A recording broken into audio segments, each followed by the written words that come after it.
All right. We're in the top right hand corner for set number 1 of this best of 7 finals. The Blue Zerg is spawning here, playing for Gene Air Greenwings. It is Rogue. Ooh, that Overlord eyes are so huge. Oh wait, actually never mind. It's not eye. It looked like eye. Anyhow, here at the bottom left corner of the map, it is the red Protoss player from Raise Your Edge Gaming. He is sometimes called the best. He is ZEST.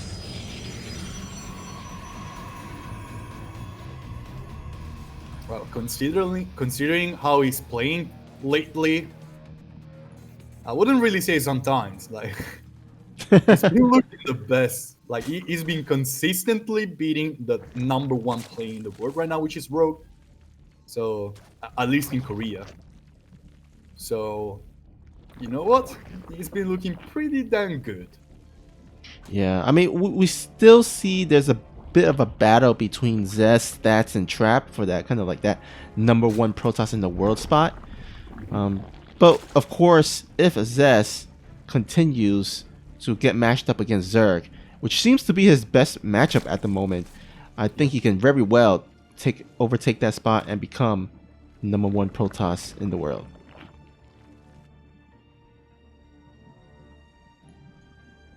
He's always been one of those players who can actually really shine for like 6 months, in which is absolutely unbeatable, and then kind of vanish and just not get any consistent good placements in GSL.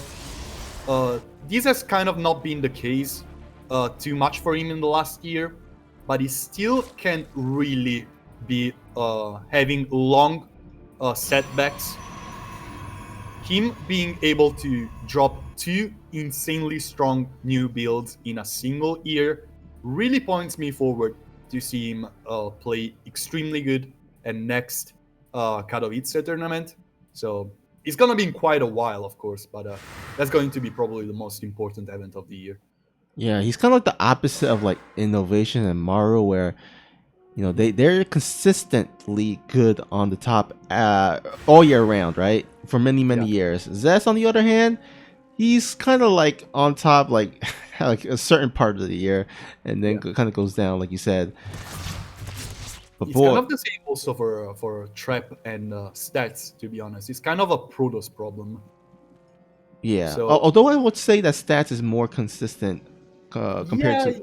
Yeah, he is. But he also has those, like, he doesn't even qualify to round of 32 sometimes. Like, he had that. Like, last year especially, I think he didn't qualify for round of 32 twice, which is insane considering, like, how strong Stats was in 2018, for example. Oh, we have a Stargate and Twilight Council. Oh, he is changing it up. So this is I mean, we did see this bit once before where he did open up with a Void Ray, and then he started going for that Twilight Council into a Glaive Adept upgrade, and then went for a big Adept timing push. Yeah, he tricked Ragnarok with it. Can he trick Rogue as well? And Rogue is not going for an early lair. He's not going for an early Roach Warren. He's going for +1 melee. Call this an interesting game, guys, because things are getting very different from usual. The fact that he started off with this build in the first game is pretty different. A very long map. Like, you don't have a Warp Prism on Jagannatha, which is probably the biggest map of the pool. That is beyond crazy to me. Baneling Nest from Rogue. That's such an odd decision from him as well. Yeah, now I guess it's probably because he expects this Glaive Adept timing, which, Banelings, if you can connect with a clumped up group of Adepts, then it's a really good efficient trade. But I mean, if ZEST is able to kind of spread them out and get a great pre-spread, it's going to be hard for those Banelings to get some great values. Yeah, that's already so much creep from Rogue. He's really spreading out nicely, and he's been getting so many Zerglings already. He catches those Adepts moving out. Here comes the first Shade. Going into the main, the Zerglings are in good position. This is not gonna complete. Oh, actually, that's a huge shot point, and that's already looking so nice from ZEST. Dealing with those Banelings. Banelings are trying to get connections. The Adepts are trying to shade away, dodging those Banelings left and right, but some of those Adepts are very bruised. Adepts in the third as well, dealing damage. 7 drones are falling down, but that's huge. Failing connections. A couple of Adepts are falling down, but so many drones are falling as well. ZEST not really keeping up with that supply, but he's been buying so much time. He's been getting so much mining time. Finally, those Adepts will be cleared. But the price was quite high. Yeah, I mean, we do see that the workers are, in favor of ZEST from that. The question is, can he hold on or hold off of this counter push, which it looks like he should be able to. I mean, the Zerglings does have +1, but he does ZEST does have home field advantage as he is throwing up a lot of yeah, he's throwing up a shoe battery, got some sentries, so he should ideally be fine, I think. There are a bunch of Banelings trying to make their way. Those Void Rays can really melt those Banelings down. Banelings are trying to make their way into the third. They're not gonna be easily scouted, but there are a couple of sentries over here to stop them from getting the connections. Here comes the force field. Oh, wait a second! 5 probes still go down. Rogue still getting damage. Larry coming. 4th base as well. Rogue is in a good position. Yeah, I'm not sure why there was not a second force field. I think with a second force field, he should have been able to not lose any pros, but a little bit of a miss micro there by ZEST. Yeah. That wasn't like really devastating damage. He's now building like this Minecraft wall over here at the third, blocking any entrance with the mortal holding the door. That's that's hard to approach base. Yeah, definitely. That's such a beautiful, beautiful wall there. Yeah. I mean, by no means is ZEST out of the game. He's relatively close in terms of the army supply and the overall supply. Yeah. 3 bases to 4, so I mean it's not over yet. Anything can happen. Both players kind of racing tech once again. This looks like the name of the game between those two players. They kind of always try to race tech against each other. We see Colossi on the making, extended thermal lance as well, Blink, +1 ground weapons. On the other side, we already see some pretty key upgrades being Baneling speed, Groove Spines for Hydras, and of course +2 melee. This is going to be quite a null style ZVP as well. Even for Reprison goes down, that's not good. Even from such innovative players like ZEST and Rogue, this has been looking quite an old style. A Hydra lane Bane against Colossi Stalkers kind of game. Yeah, definitely a bit old school, I would say. These Banelings won't be able to get any connections on this probe as the army of ZEST was in position. And we should see a 4th base come here out from ZEST. And once you get the 4th base running, it's going to have enough gas to power through maybe some DT transition as well. Add in some nice DT with some blink on it. Or maybe go into just mass air. Or get a second splash damage to units with the High Templars for the Storms against the army composition, because Storm is pretty good against what Rogue has right now. He has a bunch of Banelings and Hydralisks, and Storm will be a good answer for that.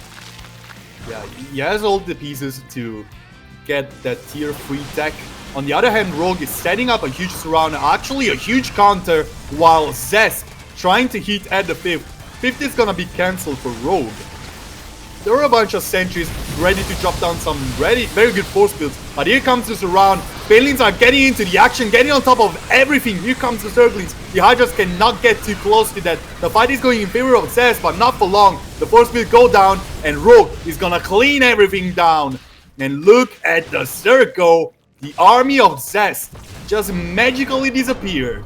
Rogue gets game number 1. Solid macro, solid counters, and just a beautiful army control with a beautiful surround. Yeah, that sandwich, that flank was just so good. And yeah, just Rogue. We seen it in the last series against Down. I mean, those those flanks are just so deadly for Rogue. So that's got to make sure he kind of do a nice pre-force field to kind of separate and make sure he's safe. But because Rogue didn't have any corrosive bios to break those force fields. Ideally, ZEST should have been safe, but he kind of missed on a few of the force field. The Bailings got on top of the army, and that was pretty much it. That was pretty much GG from then on. Problem with ZEST moving out there was that he was having a very good defensive setup. Like, he could set up a very good defensive position. He had enough force fields to block any unit coming on east side of the map. There was no way Rogue was about to surround him in a defensive stage of the game, but he decided to move out. I was ready to actually talk about the kind of misplay, I think, about misdecision, most likely, about him moving out. Getting that army into the open wasn't really looking good. He wasn't really getting good blinks either. And in the end, there was a... Wait a second. I'm out of the game right now. Oh. Should we go for... Yeah, let's go for a remake. I don't know why. I didn't do anything. He just kicked me out of the game. Alright, yeah, we're gonna go ahead and remake here. So, no problem. But yeah, like you said, I think that was a kind of a botched decision there by ZEST. I would have loved for him to kind of go for maybe a counterattack. Or not counterattack, kind of a zealot run by. A charge lot run by to kind of buy him some time to get that storm tech up. And then once his storm is done, then go for that big attack, right? And then even if you get flanked, at least you will have not only the Colossus but some storms to kind of push away some of the army and make Rogue kind of back out a bit. And then combine that with the force fields, I think he would ZEST would have been in a better position. Yeah. As Göttingen has been pointing out in the chat, those Banelings should have never connected so well with so many sentries. Basically, there was no way ZEST was about to do that without placing force fields on the back of his army, but he didn't have enough energy for that. So the play from Rogue, it happened again. What the? Oh. Okay, let's see here what we're gonna do.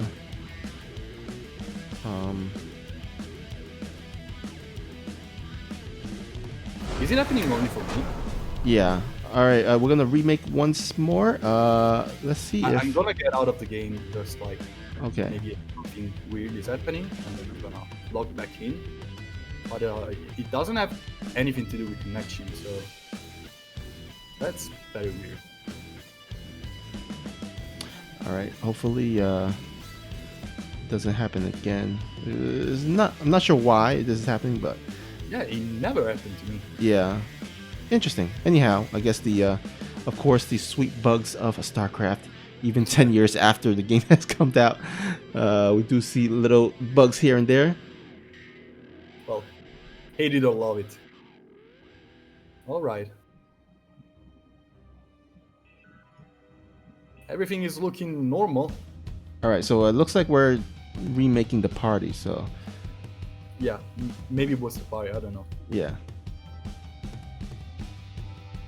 By the way, guys, thanks for hanging out with us. Make sure to drop the coupon code in the Matrino link or Matrino page. If you see the chat box, there's a pinned message right on the top. Just click on it. It'll lead you to the Matrino page, as well as the coupon code AX192 in order to add 50 cents to the prize pool for free, absolutely free. Who doesn't love free money? And then if you want the replays from this event, you can. It's only $5. Just drop in $5 for the replay pack. I believe it's in the marketplace of the Matrino link, and that should provide you and direct you to the page. And yeah. Also, please consider dropping us a follow here on this Trovo channel as we bring you some really high tier and exclusive Trovo events, such as the Trovo Weekly or the Alpha X series special that we usually cast every week on Tuesday. So yeah, just go ahead and do so and drop us a follow.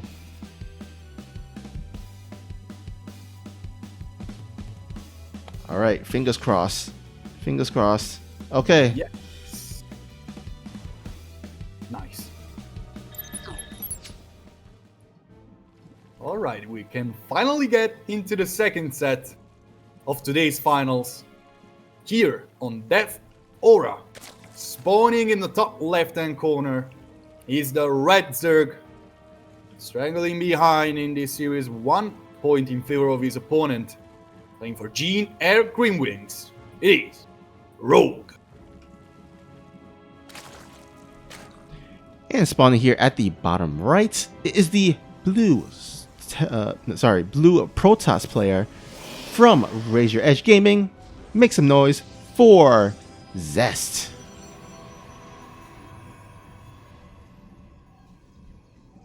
Rogue not even trying to get his natural.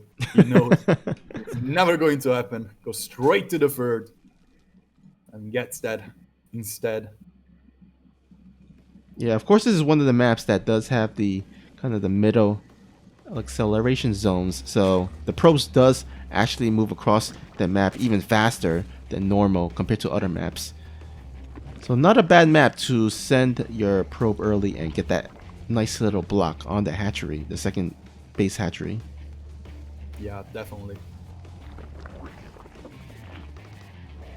This map has such an interesting concept with these acceleration zones just in the middle of the map. Sadly, like, I've never seen that many battles really in between those acceleration zones. Most of them kind of happen in Terran matchups because they kind of are the race who tries to get mid-map control.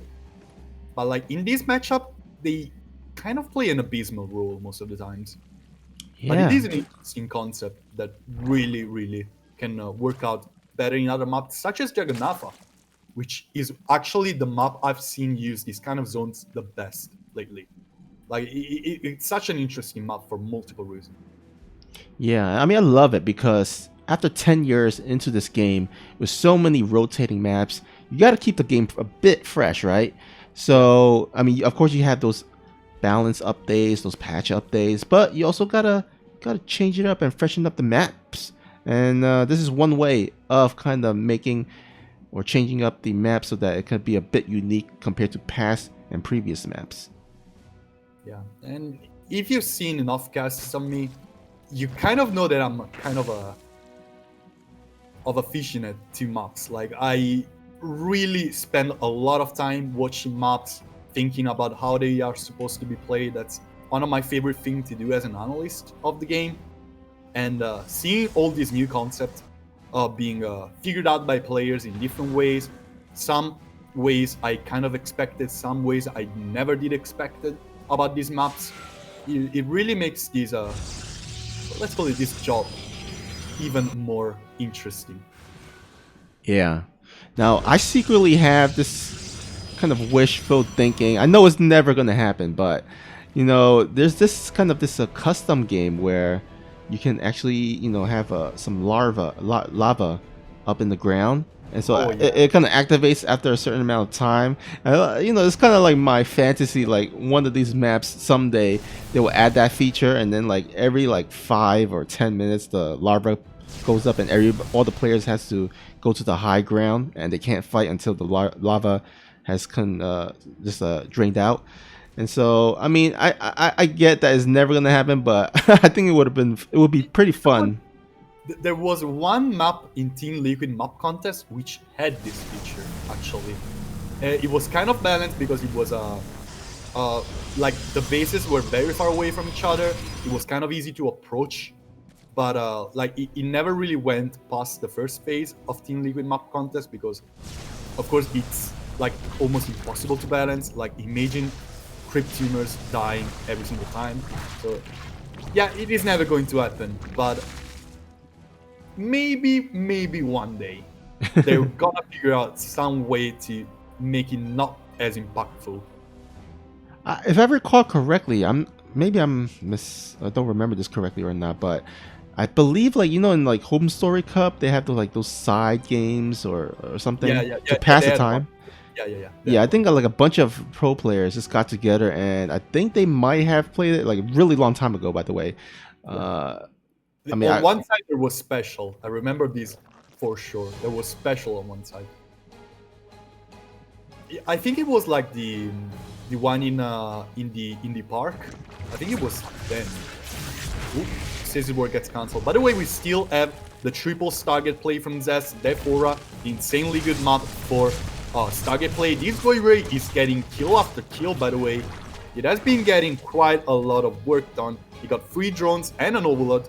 So, been really doing job while the Oracle is kind of struggling to deal damage. Rogue still gonna transition into that lair play with +1 melee on the side. He's been having his usual mid-game transition with a strong amount of Zerglings just trying to deal damage left and right. Alright, both players kind of going into the mid game here. Now, of course, Rogue has played against this build plenty of time. I would imagine he might have come up with some sort of answer by now, after like at least a week has passed since the last time he played against ZEST. But we shall see. Right now he is getting that. Whoa, actually getting a really quick 5th base. Yeah, double expanding, of course. Since he cannot really get any kind of map control, since these Void Rays are always gonna be getting any units that tries to move out, it's an interesting way to play this. Getting that archery there in the 5th base just as soon as the 4th was done is a brave move. These Void Rays are still gonna deal a lot of damage to the economy, but he's gonna be coming back from this. These Void Rays are not probably gonna get that archery. They're getting into the main. This is scary. This is very scary. There's still no Hydras out. There is still no Hydra then out, actually. Here goes an Extractor. The Spore Crawlers are trying to do their best, but here comes the Prismatic Alignment from the Void Rays. On the other side, though, Rogue getting a huge Link counter-attack. And look at these Overlords filled with Zerglings going straight into the main of ZEST. Recall is available, but there is no vision of that. And so many Zerglings are actually going through the map. Void Rays are not very good against Zerglings. And that's the way Rogue wants to exploit this. Drop into the main. Dropper loads are gonna get the damage done. The wall is broken. Zealots are trying to do their best to deal with that, but so many Zerglings are streaming through the map. Here comes the recall from ZEST. But the economy of the blue Protoss is really struggling to keep up. There is not much at the 3rd to defend against more Zerglings incoming, and the stream of Zerglings is still going through. Rogue is kind of transitioning out of this. He's making drones right now, but he's been buying so much time, delaying the economy of ZEST by quite a bit, making him lose so much time chasing those Zerglings around and maybe getting even cybernetic score. Who knows? Zerglings and Berlins clashing alike into the main, into the natural, into the 3rd. These Void Rays are really not keeping up. These Zerglings are dealing so much damage. +2 is soon to come. ZEST production tab is empty. He's now attacking at the 3rd. There's quite an healthy amount of Archons, 3 Archons and 5 Zealots ready to deal with this. This base is not being really well defended. But in the end, ZEST really struggling to keep up with this. He's been dealing with it in one way or another. Rogue still really funneled a lot of resources into this attack. It's not something that came cheap of him. It was very pricey for him. But now ZEST doesn't really have a transition, while Rogue is already transitioning. Here comes Void Rays and Archons trying to clash with it. These Banelings are not getting very good connections. Many more Banelings are coming, but will they be finished in time? I don't think so. Banelings clashing again against Archons. The Zerglings are trying to get us around, but the Void Rays are stopping everything. And Rogue needs to top out. He wasn't able to buy himself enough time for the transition. ZEST gets game number 2, and such an odd game in the end. Oh man, once again, this build is just so good. I mean, I like the idea that Rogue was trying to go for, because, you know, Lings is actually pretty good against Void Rays. Void Rays just doesn't do, kill those Lings fast enough.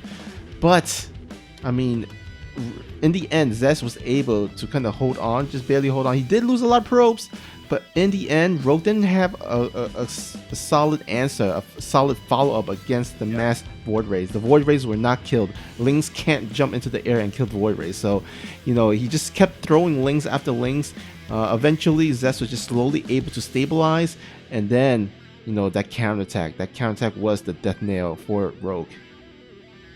I kind of figured the problem most to be the Archons. I feel like Rogue didn't expect the Archons at all. And at a certain point, the Archons are this kind of unit that in the mid game, they just need like to be clumped together to be almost unbeatable. They kind of become a death ball just by themselves. 5 Archons against a pure Zergling Queen and Banelin's army are absolutely deadly. Like, it was looking like even if the army of Zest was just those 5 Archons and a War Prism behind to provide Zealot after Zealot to deal with that, would have been enough, even without the Void Rays. Like, Rogue was able to do something, to be proactive, but Zest's follow-up was just too strong. Rogue didn't have the time to get to the stage he wanted to be at, and he just lost the game. Yeah, I mean, Zest just such a great, you know, offensive but also defensive player, and he showed it that game. Just really well done there by Zest, and he will tie up the series 1-1. We're going in the third set of these best of 7 finals. We run Lightshade for map number 3. Spawning in the top left hand corner is the red Zerg player playing for Gene Green Wings. This is Rogue. And spawning here at the bottom right corner of the map, he is the blue Protoss player from Raise Your Edge Gaming. It is Zest.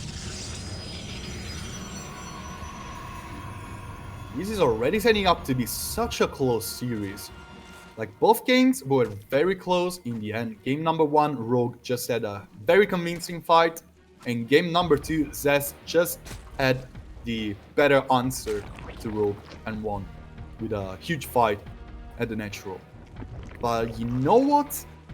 Making a prediction is still so hard. Yeah, I mean, even now, I'm not exactly sure who will be coming out on top, who will be victorious. I think anything can go on. It's basically a toss-up. It's going to really come down to if Rogue can find an answer for that very, very strong abusive build order that Zest has been just been hammering Rogue over and over on.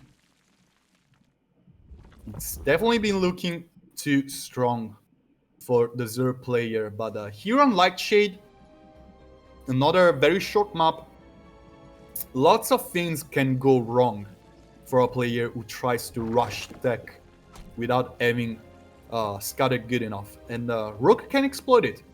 Last time on this map, I think this was the map we've seen the Swarmos play from Rogue. Who knows, maybe polishing that build can actually work against this. Yeah, I think... Oh, sorry, go ahead. No, I just... Yeah, go ahead. So basically, you know, the Swarm Host, I think, kind of acts like the Speedlings, where Void Rays doesn't really kill the Locusts fast enough. Like, they, similar to how they can't really kill those Speedlings fast enough. So the idea, I think he had that last time that he went for Swarm Host, is that, you know, he can kill, you know, the probes, the buildings, and the Void Rays won't be able to kill his Locusts fast enough. But Zest was able to actually hold on rather pretty well, and, you know, Rogue wasn't able to make it work. Yeah, it looks like Zest is kind of drifting away from his Free Gates approach. We have Twilight Council, we have Robo Bay. We all know where this is going. So, sit in your seatbelts, guys, because this is another glaive timing, and that wall is not a wall. Yeah, I mean, now it is, but yeah, it could have been better. Definitely could have been better. So, guys, if you're stuck in Platinum, you can get to Diamond. You always get turtling rushed because you cannot close your wall. Don't worry. ZEST does it too. Alright, so Glaive upgrade is on the way. Now this time around it's going to be with a Warp Prism. I mean, we've seen in the past series as well in the first game, he did not add a Warp Prism to this build. But this time around, going to add that Warp Prism. Should give him better micro potential, better reinforcement points. So I think ZEST is a bit more committed this time around compared to in the previous games. Yeah, this build is just, it's been out for like 6 months, but it's already a classic. Like, this build has defined the meta for basically all of 2020. So it's no big surprise ZEST pulls it out. It's just a big part of his of what makes him such a scary player. And right now, Rogue needs to remember how to deal with this. And it's not going to be Stargate, but it's still very much deadly. Rogue already has quite a powerful answer. He already has a ton of Zerglings. He already has some Roaches out. He's been looking very prepared with this. So I don't see this actually dealing too much damage. But ZEST can really perform this in a surprising way. So let's see. Here comes the first Shade at the third. While the Adepts into the main get shooed away by the Roaches. Here at the third, there's not much to keep these Adepts at bay. A bunch of drones are already falling. And here comes another Shade. Roaches are getting over there as well. And another Shade goes into the natural. Much more links are going to be needed to deal with this. And here comes another Shade getting the heck away from that natural. Is gonna be important, but in the end, Roaches are just too high in number, even spread out in different bases. They just annihilated all of those Adepts that were just trying to shade back and forth. Very good defense from Rogue, losing a couple too many overloads to the Stalker's follow-up, while ZEST is getting a third base and an Immortal. In the end, Rogue, still behind on Workers, had a ton of units, and he wants to move up with them. Roaches making their way through the map. Are they though? Ooh, it looks like he's a bit indecisive here. We'll go ahead and retreat his Roaches. I think he might be still afraid of that Warp Prism, but I mean, only 4 Stalkers in there. I think the Lings, the Speedlings, should deal with them pretty easily. Yeah, but I mean, he made a ton of units. You need to do something with them because you're too far behind in Workers. Like right now, he's getting to that stage in which he's ahead in Workers, but it's on even base count, even Workers. Like, even the sick defense he had is not gonna work doing anything here. ZEST can transition in any direction he wants because Rogue cannot put pressure. He lost the timing, he had a lot of units, he didn't do anything with that. And that's probably the worst possible thing you can do as a third player. Be making too many units to defend against an attack. We do have to keep in mind though that the third base of the Protoss is a tad bit late. So right now Rogue is could be content with just macroing up, just making a lot of drones, and knowing that ZEST really can't really attack anytime soon. Okay, now ZEST is finally going to move out. This is going to actually line up with a Dark Shrine, so this is kind of probably going to serve as a distraction while his Dark Shrine is finishing up. Even without +1, this is such a crazy strong army. Immortals dashing left and right. Those battles are not hitting on too many Adepts. Adepts are kind of tanking for everything while doing so much damage. Roaches are falling one after the other. The army of ZEST is falling too though. Here comes many more Adepts being warped in by the Warp Prism, and the Immortals are just getting kill after kill. 8 kills on one, 3 on the other, clashing into the natural. No more Ravagers, piling down the army. Here comes the rest of the army of Rogue from the other side, clashing on top of this Protoss ball. Many more Roaches are needed though. 15 drones have been killed. The Warp Prism finds a comfy spot to drop many more Adepts before actually falling down. One of the Immortal has died. The second one will fall as well. These Adepts are not dealing that great with the Roaches. There's still one Spine Crawler dealing with everything else. Adepts are gonna shade into the main, or maybe not. Cancel the shade, still dealing damage, blocking the production of Rogue. More Roaches are incoming, but ZEST has been dealing the damage, getting Rogue to 40 workers, getting the army of Rogue so thin, and now getting in the third as well to deal even more damage. Both players' supply is really plummeting after this, but I think Rogue got the worst end of this in the end. Oh my goodness. Catching the Adepts in the open here. Such a good catch from Rogue. This could easily change the tides of this if he decides to move out with the amount of roaches he has. There's still gonna be Immortals and Stalkers alike back home, but these roaches, if they morph into Ravagers, they can still deal a lot of damage. Oh, the third base is completely open from ZEST. There's nothing here. There's absolutely nothing. There's one Dark Templar. Oh man, this Dark Templar is gonna save the day, because right now, I mean, Rogue has the advantage, the army supply advantage. He needs to make this attack work. And he cannot make that work, I fear. That Dark Templar dealing so much damage. ZEST gets game number 3. And that was such a fiesta, going back and forth. What a game. What a game indeed. I mean, ZEST, how are you so good? After that, you know, kind of I would say not so successful first Adept attack, he just manages to make that second wave, that second big attack work. ZEST is just so good with Adepts. God damn it. So good. I have to say though, Rogue, being undecisive at this stage, he had so many units, like, he couldn't end the game. Like, of course he couldn't end the game. But I think he would have got at least one base. Like, there was no shield battery at the third, no shield battery at natural. There was just one Immortal. And yeah, of course there is a Warp Prism, but there is a Warp Prism, like 4 Adepts, 4 Stalkers, and an Immortal. And he had like a million Zerglings and at least like 12 to 14 Roaches. He could have dealt so much economical damage, Rogue, at that stage. Instead, those units did absolutely nothing. I have to disagree with Tarsis in the chat. I think that attack wouldn't have failed hard. It wouldn't have ended the game. The game wouldn't have been won if Rogue decided to move out, but he still had enough to deal some damage and do something with those units.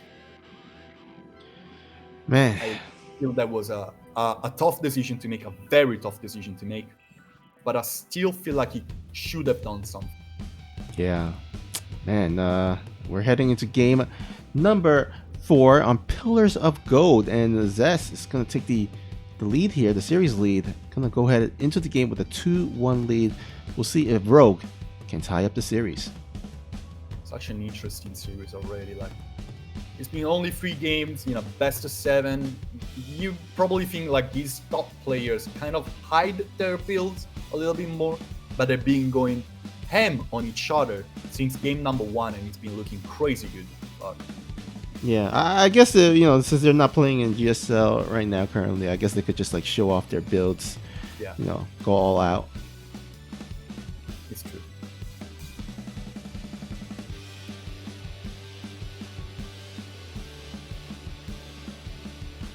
All right, let's go ahead and update the scoreboard. 2-1, and here we go. It's the 4th set of this best of 7 finals. We're on Pillars of Gold, and we're in the top right hand corner, and where one player is struggling to keep up with his opponent is the Red Zerg, playing for Gina Green Wings, of course. I'm talking about Rogue. And spawning here at the bottom left, he is the blue Protoss, representing Razor Edge Gaming as well as Korea and all the Protosses around the world. He is ZEST.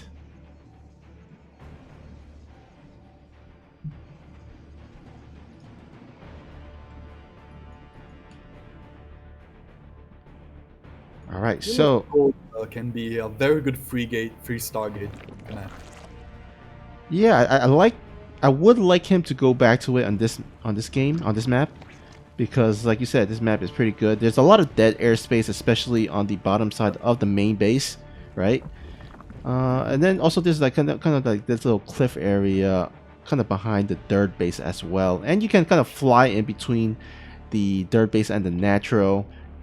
It's going to take a little bit of waddling from the queens to get into position, back into position. So yeah, I would definitely like to see ZEST kind of pull out that Stargate play. And there's also so much wide open spaces that can really make a ground Protoss army make themselves into danger, put themselves into danger. So avoiding that altogether by getting an air army can be a good way to just play them up, not get yourself befooled by Zerg surrounding you in a bad spot. Yeah, that's a great point. I mean, in maps with such large areas, probably best to just go for air or at least some variation of air. At least against Zerg, yes.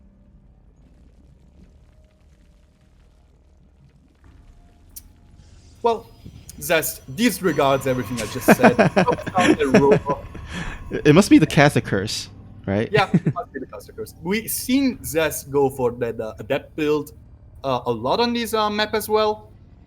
It's still a pretty large distance between the bases for the Zerg, so it's still hard to keep up with the adepts. This makes it a pretty damn good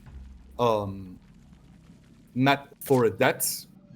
So in the end, like, the top player is always right. I'm just the caster. I'm here to analyze his play. And you know what? ZEST is playing like a god today and expecting to keep on doing that in the next few games. Oh wait, hold up. We might actually see the disruptor play that, let's say Zaun was going for in his first series against Rogue. Because, if you're not going to go air on this map, right, at least you have the War Prism air attack or, potential. So if you can fly around with the War Prism, shoot those disruptor balls, that could be a different alternative for ZEST to go for. Yeah, that's a really good way to play the matchup as well. He's really not getting a third base yet, while Rogue just has been getting his. There's the Robo Bay you were talking about, so it's very nice to see some change of pace. Yeah, I mean, ZEST just have so many build orders that he can kind of whip out on a time's notice. Now, we did see that it did not quite work out well for Zaun in that first series against Rogue. Now, ZEST, of course, is a different player. He is, I would say, a kind of a tier above Zaun. Although Zaun has been getting some nice results as of late, but I would still say ZEST has enough kind of accomplishments and experience under his belt that I would say that he's a tier a bit above Zaun. So we'll see if he can execute this build and this disruptor attack a bit better compared to Zaun. Rogue has quite an interesting defense as well. He has an early lair again. He's been making roaches already. These 4 stalkers. Game paused. This 4 stalkers harassment, of course, is keeping some link number low, keeping some overlords back from getting scouting. But in the end, all is going to be up to those disruptors, Novas in the end. Yep.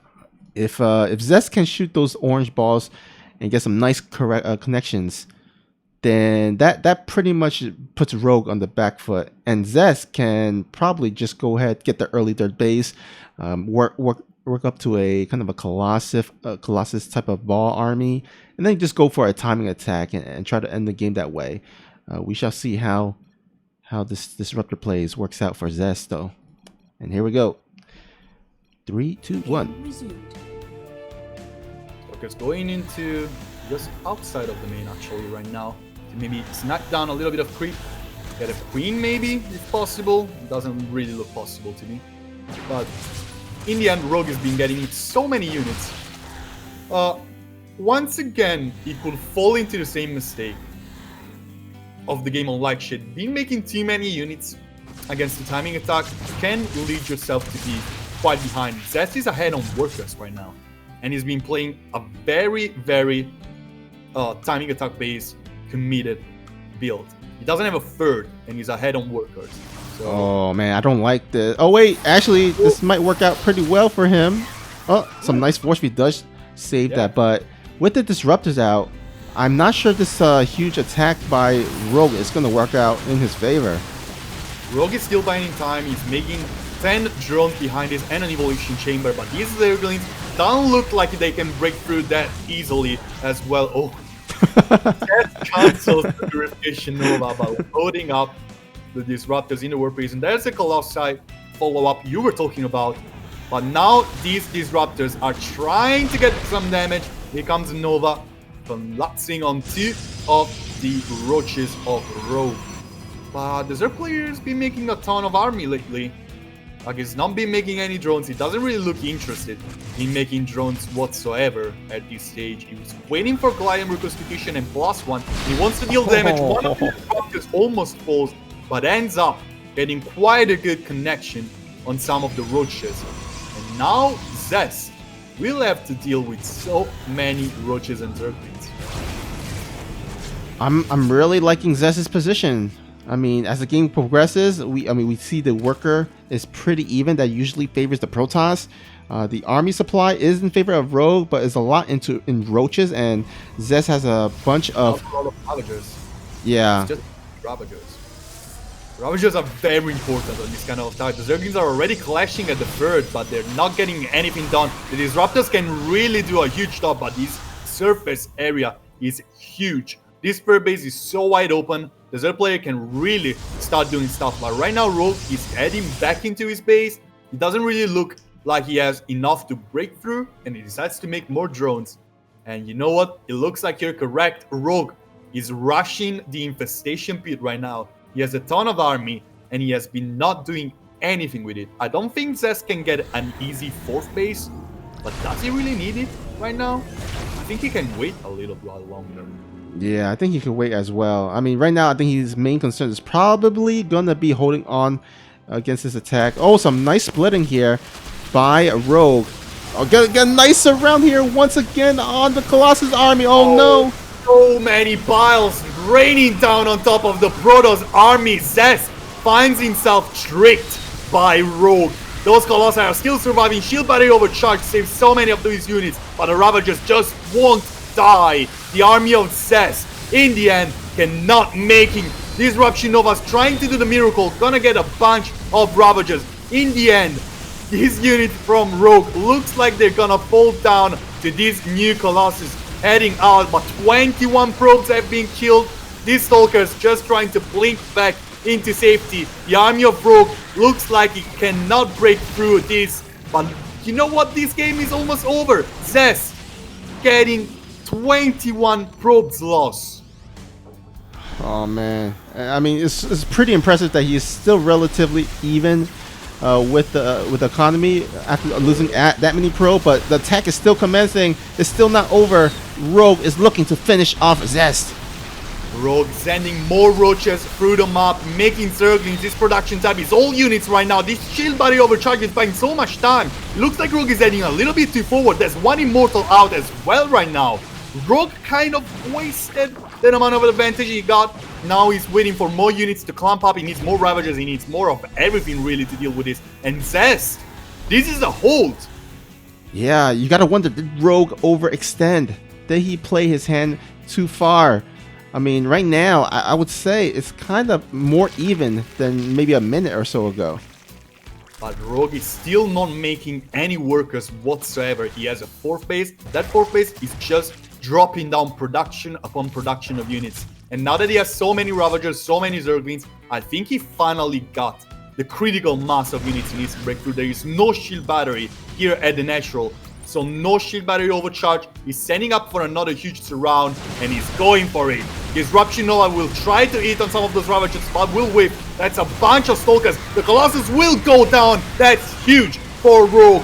These Roaches are trying to go forward. Stalkers tied it up here in these corners, but I don't think ZEST got enough.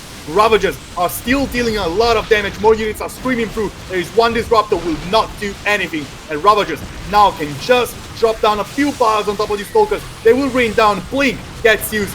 Once again, tied it back here behind the third base, but the army of ZEST is falling so quickly. More probes are dying as well, and look at the stream of units that Rogue is sending through. ZEST cannot keep up with production, and GG gets gold. Rogue ties up the score once more. Oof. What a close game there. I mean, really, it could have gone either way, but Rogue just manages to break Zest there at the end, and he will tie up the series 2-2.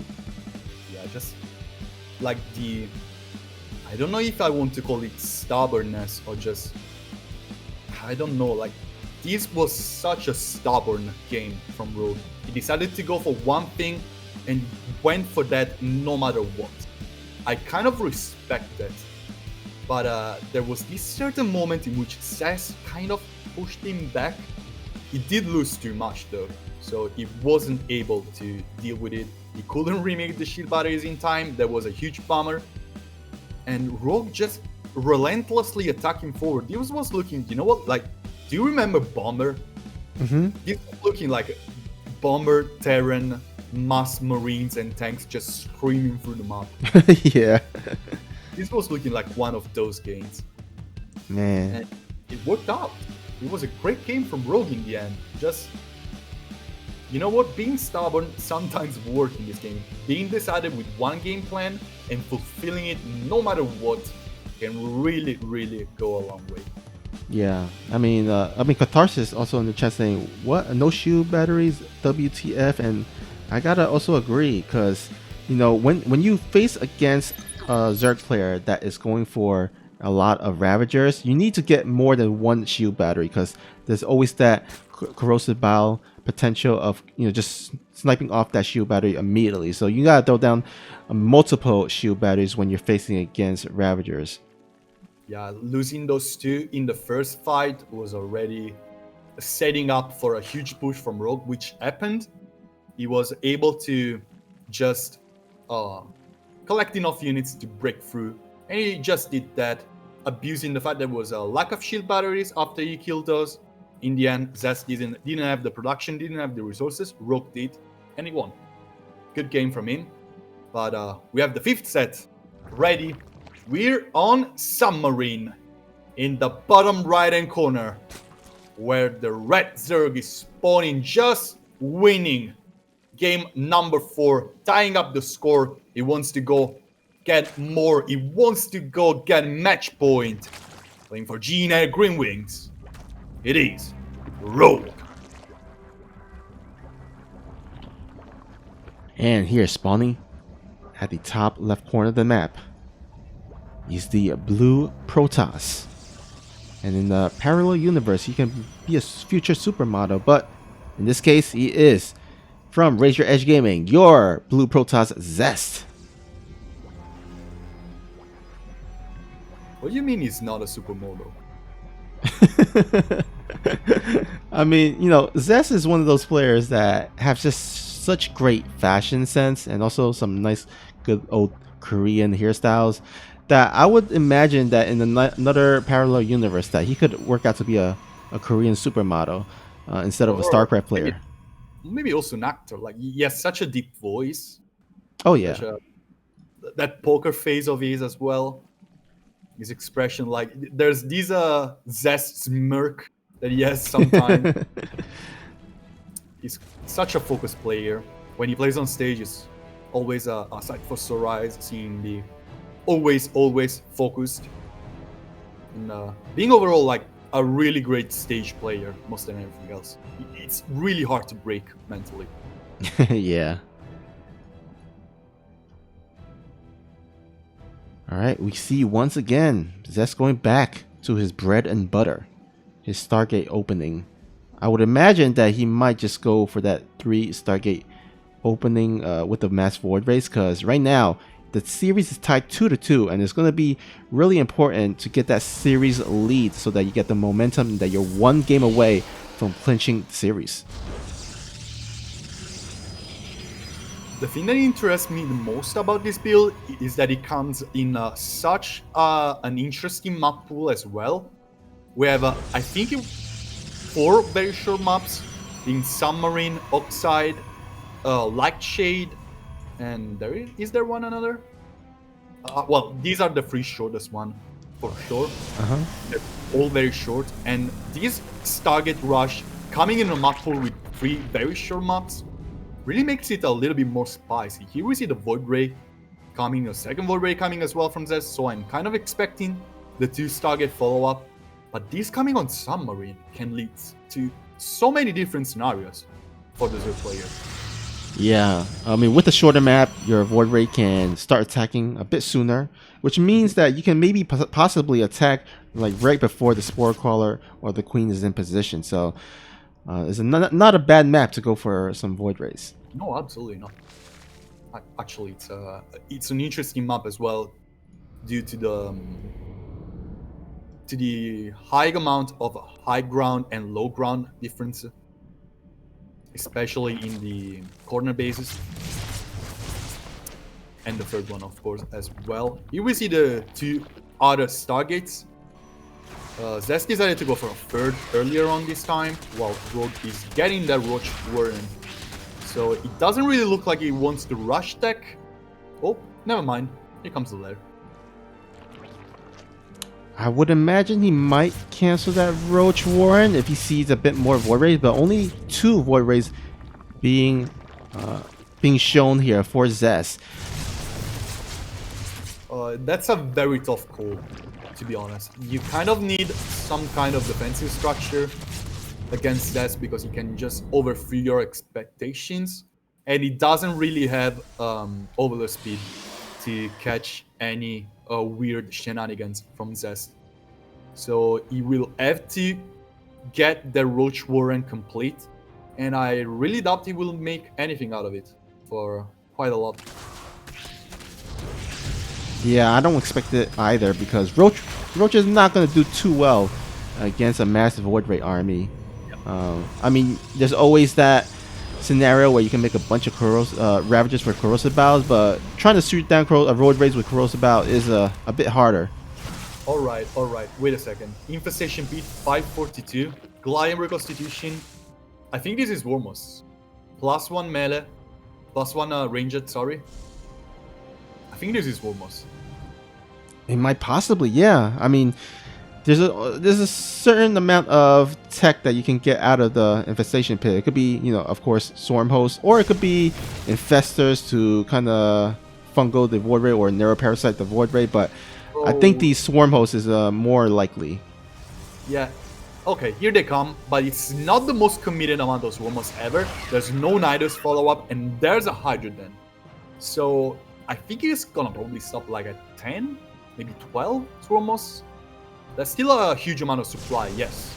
But it's gonna be needing all of the other supply to make an even amount of Roaches and Hydras to deal with everything else. This is a very, very interesting game already. Yeah, now Zest is transitioning into a more ground heavy as he's adding more and more gateways, which is going to help in the Swarm Host defense. Yeah, there's no Nidus. These Wormos really have to work a long way. And these Void Rays sharking around for damage, catching the Wormos. Oh, Rogue doesn't have those Hydras out yet. This has been looking not that great for him. These Zerglings are still trying to break through at the wall of Zest. But look at this amount of Void Rays, and look at the amount of Overlords out here in the open. Rogue didn't really make a good amount of Hydras soon enough. Hydras are trying to do their best, but this doesn't look great. Swarmers are gonna drop down a lot of locusts here at the third base, but these Void Rays are unanswered as of now. They are chasing down all of the Overlords of Rogue.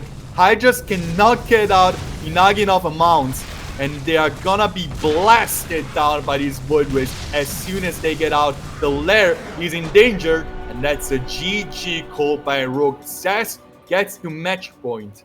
This game had the chance to be so interesting, but Rogue didn't have the Hydras out in time. This build from Zest really looks unbeatable. Yeah, I just don't quite like the choice for Rogue to go for Swarm Host, because it depends on if Zest is going to be defensive with those Void Rays, right? If it was defensive, then yeah, okay, the Swarm Host could potentially work out because you at least buy yourself enough time to get those Hydras out. But if Zest decides to go on the offense with those Void Rays, you're not going to have a lot of anti-air. You're going to have only a few Queens, a few Spore Crawlers, but not the Hydrosis will be so delayed that the Void Race can just overwhelm, and we just saw that in that last game where there's just no answer for the Void Race. Yeah, that Roach Warren really didn't do anything in the end. Like, I see this build working if you get that overload speed I was talking about. If you get that scouting a little bit early, you know that your opponent is going for those mass Void Rays. You know you can like be safe up until the 7th minute mark. You can just drop down tech like crazy, getting a very early there, getting a very early Hydroden, and then dropping down Infestation Pit to get 10 Druomos, being well defended by Hydras. Maybe, I don't know, having 2 Spore Crawlers per base, maybe even 3 with connecting Spore Crawlers per base. And that is expensive, but you can get that by the 7th minute mark if you are really greedy with your play. And you know what? ZEST was just going 3 target Void Rays. You can be greedy against that. And in the end, Rogue just didn't cut enough corners and lost the game. Yeah, now we head into game number 6 on Romanticide LE. We're in the bottom right hand corner. But the Red Zer player is spawning a place for Gene Greenwings in its 2 in a row to win the series. His opponent is ready to take it all home back again. But will this guy break the curse? It is Rogue. And spawning here at the top left corner of the map from Raise Your Edge Gaming, and 1 game away from claiming victory. He is ZEST.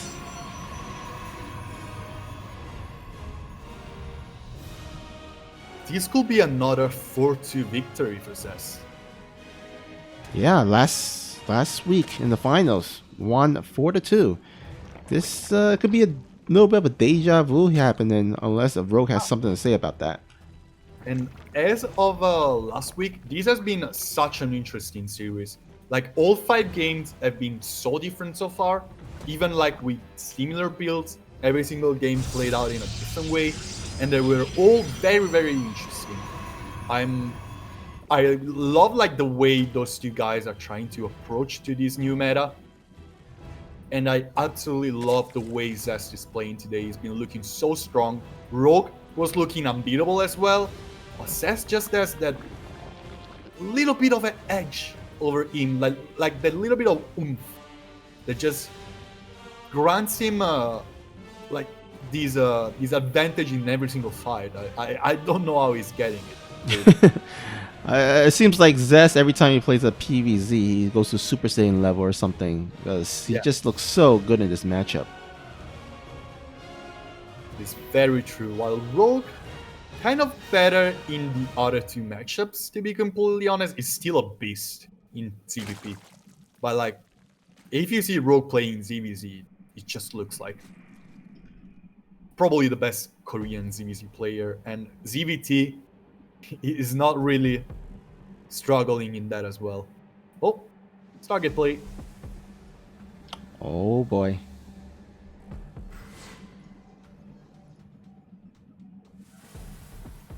Yeah, ZEST won GSL, guys. Yeah, they both have. I mean, they're legends in their own right. Rogue, I think, won 2.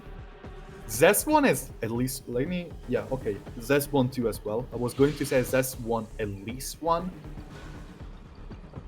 But Rogue did win the WCS Global Finals, so that yes, at least that. BlizzCon 2017, I think? Yes, 2017. Because 2018 was won by Zero in the finals against Stats. And then Dark last year. Yeah, I think Rogue is stronger these days, but the thing is, it's sometimes like in basketball where you have the number 1 seed versus, like, let's say the 8th seed, but if the 8th seed has a better matchup against your team, then there's that possibility that the AC will overthrow you, or maybe in the next round, in the second round, where you're facing the second seed versus the 4 seed or something like that. Like, you know, it sometimes just comes down to matchups instead of whether whether the player is overall stronger, right? Yeah, play styles clashing. Exactly. ZEST really kind of found just a new weak point in Zerg's play styles and Zerg's play behaviors in the early game. And these 3 Stargates, oh man, do they look scary. Here he goes again. And why shouldn't he, right? Yeah. I mean, he's also romanticized. This map is just huge. How many bases does it? Like, Oh my god, he doesn't see the stasis ward. Oh my god. Oh, man. No, that's just... How many is that? It's 5? I don't know. That's like 6 or 7 maybe. Yeah, Such a great map to do so, because unless you have an Overlord to spot the high ground right there, you know, the Zerg not going to see it. Yeah, I love it. It was, 6 or 7. But in the end, the Void Ray also got a couple kills. The other Void Rays are coming, and Rook will get that kind of earlier lair compared to usual. He's still getting +1 melee. He's still trying probably to go for an aggressive play. And romanticide, aggressive play, melee. I'm not super convinced here. Yeah, it hasn't worked out for him too well. I mean, there was like one game where he tried to go for mass lings and do a mass ling drop, but even that, ZEST was able to hold on and win the game. So I'm not sure about this decision. I still say that it's better if he can go for a quick Nidus Worm with a bunch of queens and a bunch of either roaches or speedlings, and then kind of punish the Protoss when he's not when he doesn't have a lot of Void Rays on the field on the map. I think that would have been a better answer. Still hasn't yet to be done yet, so it's to be to be determined whether that strategy is good or not. But all the other strategies that Rogue has gone for against this build has not turned up quite successfully. Yep. This time it looks like he's doing something else again.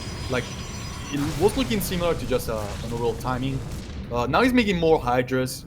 He's just been having enough units to deal with the ground as better as he can possibly do. Here comes the huge amount of Void Rays that we're accustomed to see, and the counter by the Lings to deal damage. This looks like probably one of the most solid ways to play against this.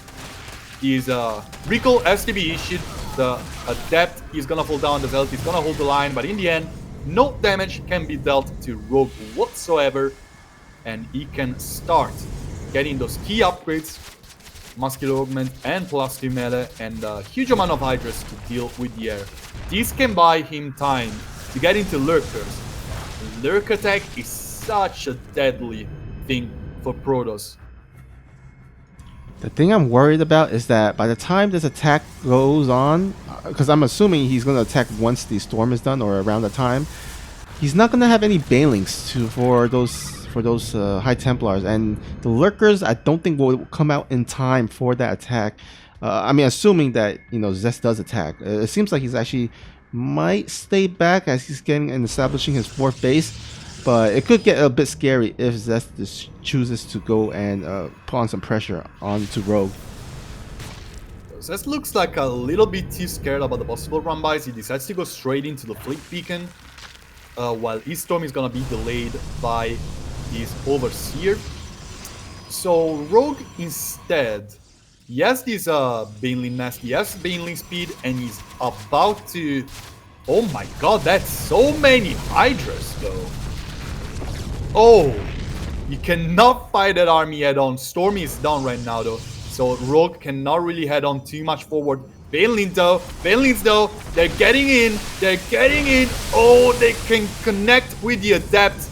Not much can happen aside from 4 probes falling down to these +2 Banelings. That's the sweet spot in which they one-shot the probes. But in the end, Rogue can still... Ooh, big luck spike. Alright.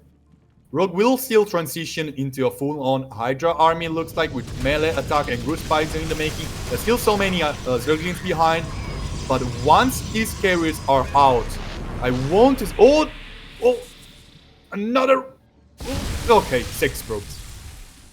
Banelings still dealing damage, still forcing ZEST behind. And that's already huge for Rogue. You can see in the production, in the workers count, 91 to 62. You can start replacing these units so quick. You can take every single base he wants. He has full map control with his run-bys. And once his army decides to clash on top of the carriers, you can just get the infestation pit, get the Vipers, and maybe get the Lurkers or Corruptors alike. Infestation pit gets dropped, and it's already the first piece. Oh my god, look at these Banelings! Row your boat! Oh, that's a disaster for Rogue. Those stones were dealing so much damage here. There are already carriers. Rogue knows this is the time to head back. He's fighting these interceptors just away from the Void Rays if he can possibly do that. Here comes the Spiral already, and the Banelings are trying to get on top of the High Templars. Oh my god, he stormed his whole High Templar fleet, and now he has no storms for these Hydralisks. Hydras are going ahead. There's still not many of them. A lot were killed before, but there are a bunch of Archons ready to deal with the Zerg army. In the end, he's trading supply pretty efficiently. Rogue is trading army to get his background army behind this. He's kind of destroying these interceptors one after the other. The Void Rays are falling as well, and these Zerglings have no real answer to them. They're getting in the mineral lines. Carriers are streaming out of these targets. 3 more are out. These Hydras are really not keeping up with the amount of interceptors that are getting out by the second. By Rogue very much efficiently traded his army for 21 probes killed. 1 Oracle also falls. This Zealot run by, I think it got 1 base, by the way, but there were not many workers in there. There are a bunch of Archons and Zealots seated here outside of Creep, but ZEST doesn't really have a lot of economy with this. There is no 4th, and Rogue has already replaced so many of his Hydras. He doesn't really have to advance to later stages of tech. He just have a production advantage, it looks. Does he though? Well, I mean, Carries are scary. yeah. I mean, the thing that worries me is that ZEST is down to 45 workers. His economy has just been shambled by that huge attack. And so he needs to, get something done before, Rogue just goes crazy on the economy and gets way further and further ahead. Rogue is already getting pretty crazy on the economy. Interceptors are really trading for nothing. The Storm gets on top of these Hydras, getting 3 shots, but the Zealots cannot get a very good charge. Here comes the rest of the army of ZEST collapsing on the 5th base of Rogue. These Hydras spreading themselves out in a very big concave, dealing with these interceptors so good. Drones are falling to the Zealots, but there's nothing left with these carriers. Only few interceptors. Let's look at the Void Rays trying to deal with the Hydras. So many Hydras have died, but the production tab of Rogue is full of many more Hydras. I don't think ZEST can keep up. We're going to game number 7, boys. Rogue gets this game. Rogue just handed us a present here, because this series has been so good that, I mean, it just seems so right to end on the game 7, right? Yeah, it really does. And you know what? I think Rogue finally found the weak spot. He finally found a way to deal with this. Zerglings run by and buy yourself time to drop down enough Hydras to deal with the later stage follow-up. Getting map control looks key against this. I'm still not sure you can do this kind of build on a shorter map, but on a map such as Romanticide, this looks like a solid counter. Yeah, I mean, that huge map just allows Rogue sometimes to get those Hydras out And it also worked out pretty well because Zest did transition into more of a carrier tech. I think if he might have transitioned into maybe high templates are just a bit quicker, because if you remember, the overseer kind of delayed the storm tech from researching, and that's when the Hydralis was attacking that fourth base. Imagine if Zest was able to hold on to that fourth base. I mean, he would have been able to kind of have enough economy rolling that he would be able to produce those high templars, those archons, and then eventually into those carriers much faster. Yeah. Like Rogue had all of the pieces of the puzzle to delay as much of the ZEST build as possible, and then just having that huge amount of production, it really worked everything in his favor. And let's not forget, he kind of already had a follow-up. I think he made a Spire, he already had an infestation pit, he was ready to drop down a hive at any moment, but he kind of didn't need that. He kind of had all of the pieces. Now imagine, like, maybe this game not going so much in Rogue's favor, having that kind of follow-up would have probably still get him in a good spot. So I think this is supposed to be the best way to play against this kind of build.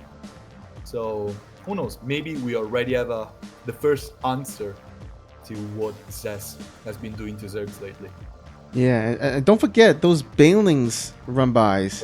They really got a lot of probes. Like, they got 6 here, 4 there, 5 there. I mean, it's small, right? But it adds up, right? And then by that time, I think Rogue was like ahead by like 20, 30 workers at that point. So those Baneling run-bys, and most importantly, they kept the Protoss at home defensive instead of on the offense, where the Void Rays could snipe buildings and cause chaos. So that was some really nice play there by Rogue to kind of keep Zest back at home. Yeah, and that was an aggressive way to deal with it. I'm still looking forward to see players such as maybe Serral deal with this, the most defensive Zerg players that can maybe find out a new way to deal against this build. So I'm really excited for the next few months of StarCraft. They can really bring us some new varied meta for this matchup. That has been feeling quite stale lately, so it's so good to see this being new once more.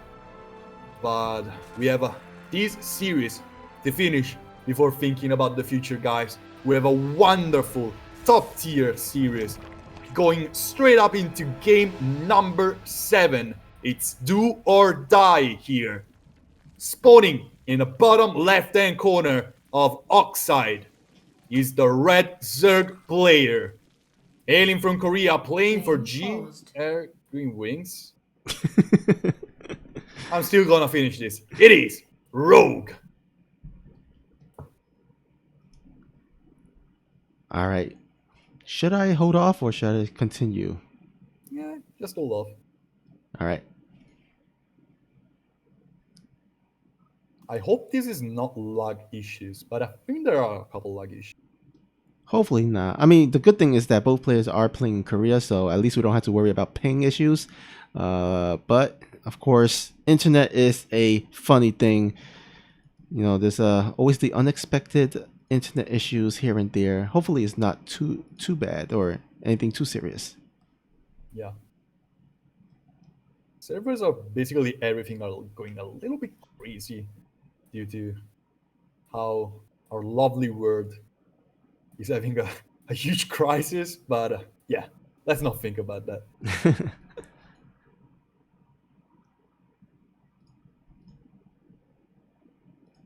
Maybe just needed to go to the bathroom. Oh yeah, because they've been playing, I guess, nonstop for the past 6 or 7 games. So yeah, especially Rogue. Like ZEST had a kind of a 30 minutes break. Rogue has been playing nonstop for 10 games in a row right now. He had like 2-3 minutes break. That's not a lot. So it makes sense. Even maybe just to shake off his shake off himself just a little bit, like just try to clear his mind and decide what to go for in this game number 7. Everything is as right now.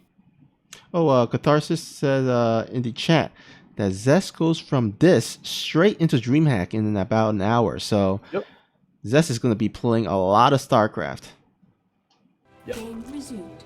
Well, this is of course going to be a pretty good warm-up for DreamHack. Yeah. Anyhow, we're going to go ahead and complete this player intro here, spawning at the top right corner of the map. He is the blue Protoss, representing Raise Your Edge Gaming.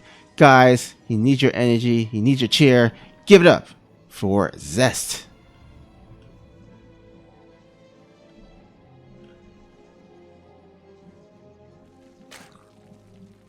Started off with the biggest map of the pool. We're ending this on one of the shortest. We're on Oxide, and things can get very, very wild if any of those two guys decide to go for some much more aggressive builds that we've seen in the last few games. Rogue played a game number 6 that was absolutely lovely from start to finish, but Zest kind of didn't play his best game. So let's see how he performs in game number 7. We see a Stargate opener. Oh, but this is a proxy Stargate. Well, hidden Stargate. Yeah, I guess. This is on his side of the map, but still it's a hidden proxy Stargate. Interesting. I wonder why. I wonder why too. Like, every time he has went for that Void Ray, he kind of showed his hand immediately. He kind of showed the Void Ray immediately to kill the Overlord, to keep Zerglings from scouting. So I'm calling an Oracle first, maybe? Might be. We shall see.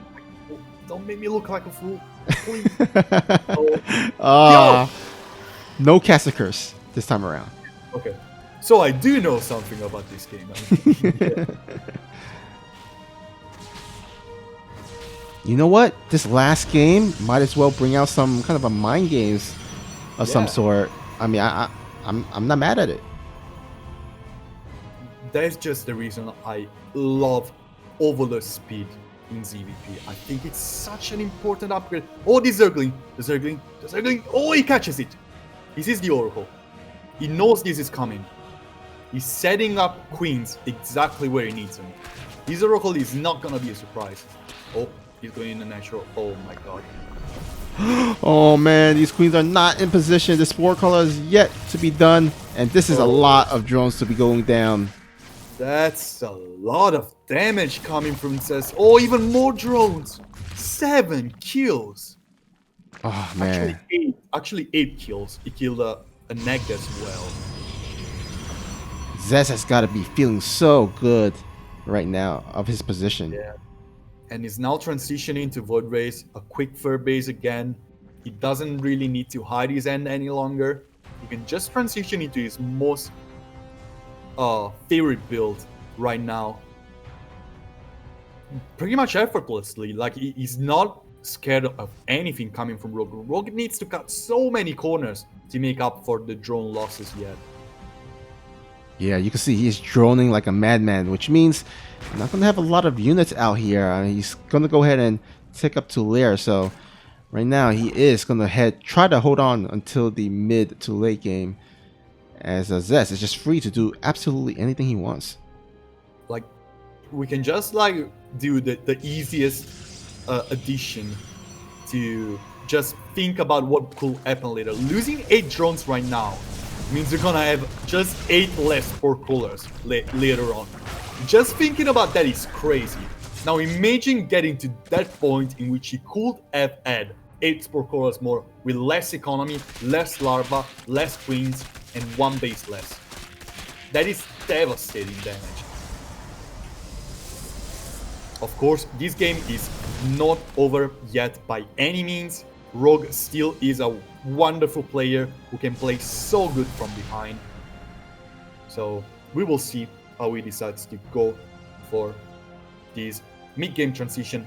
Immediate Hydra then, as soon as the lair finishes. It was a very early lair. He's already starting to cut down some of these corners, but he's going also for the Gladiator Reconstitution. So I'm expecting some vanilla Hydra Roach Ravager kind of style right now. Yeah, unfortunately for him though, Zest is already transitioning into the Twilight and Forge and the Robo, so he's gonna go ahead and build up that High Templar once again, which again will do and deal with the Hydralisk fairly well with the Storm. And in the meantime, he's gonna have to defend against this Void Ray, small Void Ray forest out in the middle of the map, doing a really nice job kind of receding the creep. There's a counter from Rogue. Of course, there's not as many Zerglings as he would have had if he didn't lose so much stuff earlier on. But he did have to cut some corners. Cutting corners to make enough Hydras to deal with the Void Rays. These are a lot of Hydras. Oh, huge luck spike. Oh, I'm attempting to reconnect. Okay, hopefully, I mean, because this is the last game. Hopefully you don't disconnect. Oh, come on. Fingers crossed. Fingers crossed. Oh. Like, resuming from replay from this stage is actually impossible. Like, I don't think we will resume from replay. But I'm not really reconnecting.